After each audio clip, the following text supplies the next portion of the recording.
Question number 82 Shri Anand Bhadauria जी। जी अध्यक्ष जी, प्रश्न संख्या 82।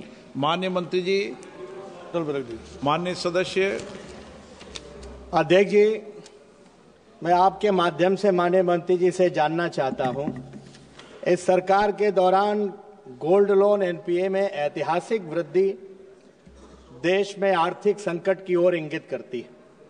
रुपए का डॉलर के मुकाबले ऐतिहासिक पतन और अभी जो भारत सरकार ने 196 लाख करोड़ का बजट प्रस्तुत किया है, वार्षिक बजट, लुढ़कती आर्थिक विकास दर,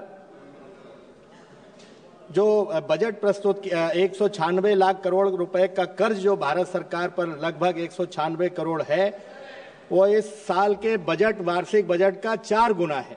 लुढ़कती आर्थिक विकास दर में बजट भाषण मत दो माननीय भदौरिया जी। आप जी सर, मैं उसी पे आ रहा हूं कि 12 लाख से ज्यादा रिक्त पद पड़े हैं। मैं माननीय मंत्री जी से जानना चाहता हूं कि क्या कारण है कि एक अच्छी खासी अर्थव्यवस्था जो एक दशक पहले विकसित देशों के मुकाबले में खड़ी थी, आज देश के भारत के लोगों को सोना और मंगलसूत्र गिरवी रख करके लोन लेना पड़ रहा है और उसका रीपेमेंट भारत के लोग नहीं कर पा रहे हैं। क्या ये अर्थव्यवस्था पर सरकार श्वेत पत्र कोई जारी करेगी? माननीय मंत्री जी।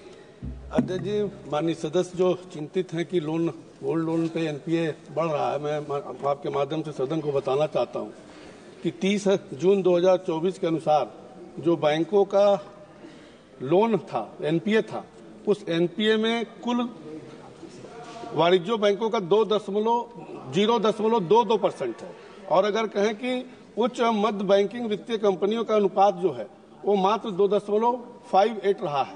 और जहां तक माननीय सदस्य ने अर्थव्यवस्था की बात किया है, 2014 के बाद से जिस प्रकार से देश के यशस्वी प्रधानमंत्री ने इस देश को आगे बढ़ाने का काम किया है, 2014 में जहां हम 10वें स्थान पे थे, आज बढ़कर के हम 5वें स्थान पर पहुंच गए। माननीय सदस्य। अध्यक्ष जी, सोना और मंगलसूत्र तो भावनाओं से जुड़ा हुआ होता है, कोई ऐसे ही नहीं अपना सोना गिरवी रख करके लोन लेता है।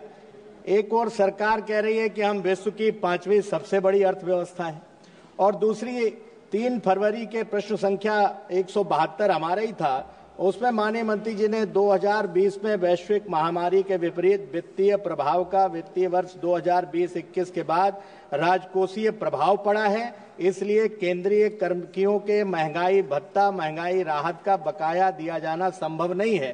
सरकार ने ये जवाब दिया है। तो मैं अध्यक्ष जी जानना चाहता हूं, मेरा माननीय मंत्री जी से प्रश्न है कि आप अपनी सुविधा के अनुसार तो अर्थव्यवस्था का बखान कर नहीं सकते कि अर्थव्यवस्था अच्छी है या खराब है, और अगर अच्छी है आपका कौन सा कथन सही माना जाए? अगर अच्छी है तो क्या केंद्रीय कर्मचारियों और पेंशनरों का डीए और डीआर देने का कार्य सरकार करेगी?